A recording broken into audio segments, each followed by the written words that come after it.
शादी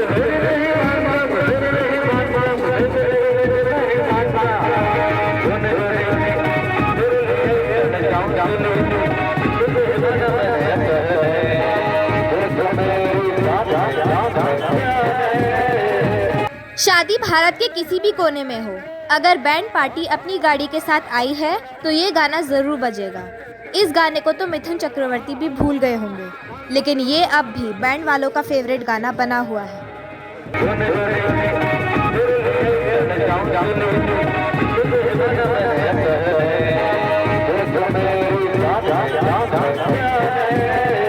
hello friends, आखिरकार D day आ ही गया। जिस पल का हमारे पूरे परिवार को बेसब्री से इंतजार था, आखिरकार वो आज आ ही गया। हम लोग बैंक्वेट हॉल पर पहुंच चुके हैं और इस बैंक्वेट हॉल का नाम है शकुंतलम बैंक्वेट हॉल। मैं पहले ही अंदर हो आई थी। अगर ये हल्द्वानी का बेस्ट नहीं होगा तो कम से कम वन ऑफ द बेस्ट तो होगा ही। और क्या आप यकीन करेंगे कि अभी रात के 12 बज रहे हैं और बारात ने अभी एंट्री की है।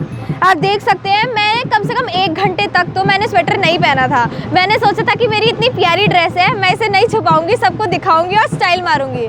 लेकिन उसके बाद हम लोग कम से कम 2 घंटे तक चलते रहे और मुझसे बिल्कुल भी सर्दी बर्दाश्त नहीं हुई और मुझे ये स्वेटर पहनना पड़ा और मैंने अपनी प्यारी ड्रेस छुपा दी। मैं तो सर्दी के मारे ठिठुर रही थी, लेकिन मम्मी और मौसियाँ स्लीवलेस में मज़े से डांस कर रही थी। कहीं सुना था कि भगवान ने अभी तक ऐसी सर्दी नहीं बनाई जो शादियों में लड़कियों और महिलाओं को स्वेटर पहना दे, और इन लोगों को नाचता देखकर ऐसा ही लग रहा था।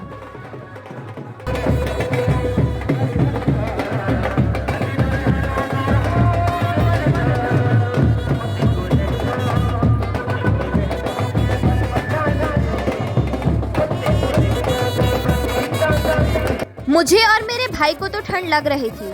हमने उसे मामा के साथ बग्गी में बैठा दिया। खैर, नाचते गाते हुए हम हल्द्वानी के शकुंतलम बैंक्वेट हॉल पहुंचे। 12 बज चुके थे।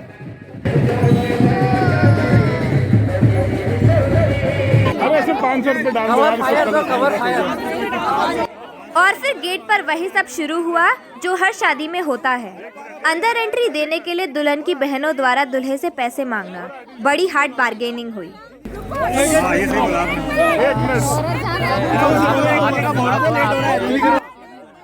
नारेबाजी भी होने लगी।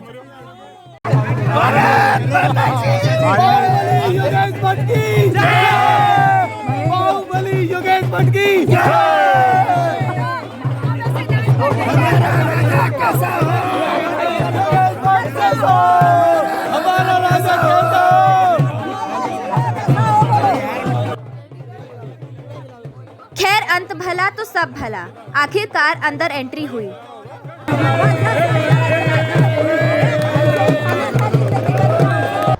9:30 से 1:30 बजे तक के बीच का लगन था, लेकिन जैसा कि मैंने आप लोगों को बताया कि 12 बजे तो बारात की एंट्री हुई है।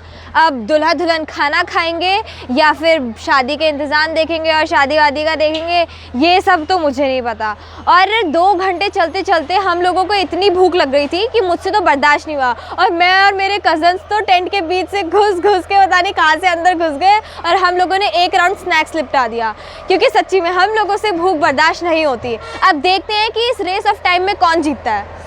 जो मौसिया बाहर लहंगा चोली में नाच रही थी, उन्हें भी अब सर्दी का एहसास होने लगा था, इसलिए अंदर आते ही वो चाय पर टूट पड़ी। हालांकि यहाँ भी एक दिक्कत, नथ की वजह से चाय पीने में दिक्कत हो रही थी। खैर, किसी तरह एक हाथ से नथ पकड़कर चाय पी। तब तक जयमाला का टाइम भी हो चुका था। तो जैसा कि आप लोग मेरे पीछे देख सकते हैं कि अभी जयमाला चल रही है।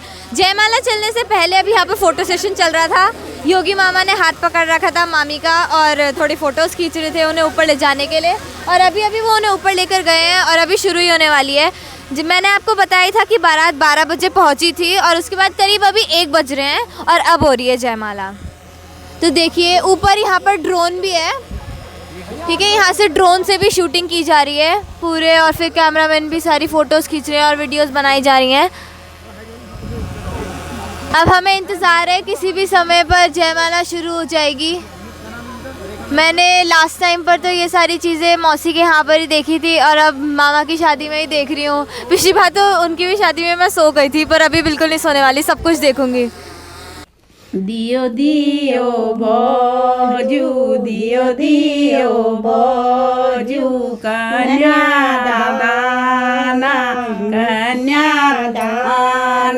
દિયો દિયો ઈજુ ગળુએ કી ધારા દિયો દિયો ઈજુ ગળવે કી ધારા મન જને કાંપો હિય જને કાંપો મન જને કાંપો હિય જને કાંપો हम कहाँ का। सर्दी इतनी हो रही थी कि पूछिए मत। मंडप के ऊपर टेंट लगा था, फिर भी पाला गिर रहा था, चेयर भीग रही थी। इसी सर्दी के बीच अग्नि के सामने 7 फेरे लिए गए। से की डालिए दियो दियो काजू दियो दियो काजू कन्या को दाना। शादी ख़त्म होते होते 4 बज गए। मैंने आपको बताया कि मैं इतना अच्छा लहंगा पहन के आई थी और उसके बाद फिर तो मैंने स्वेटर पहना था क्योंकि कम ठंडी हो रही थी, लेकिन 4 बजते बजते तो बाप रे इतनी ठंड हो गई कि पहले मैंने जैकेट पहना और उसके बाद टोपी भी पहननी पड़ी। और जब हम लोग पता है यहाँ पर बैठे हुए थे तब वो टेंट गीला हो गया था और उसके ऊपर से पानी टपक रहा था। मैंने फ़ोन पकड़ा हुआ था हाथ में, फ़ोन में भी पानी टपक रहा था। और फिर उसके बाद शुरुआत से ही पता है वहाँ पे तो जब हम शुरुआत में ही स्टार्टर्स खाने आए थे ना तब से ही वहाँ पे तो तब से ही गीला हो रहा था और अभी तो पूरी की पूरी चेयर गीली हो गई है।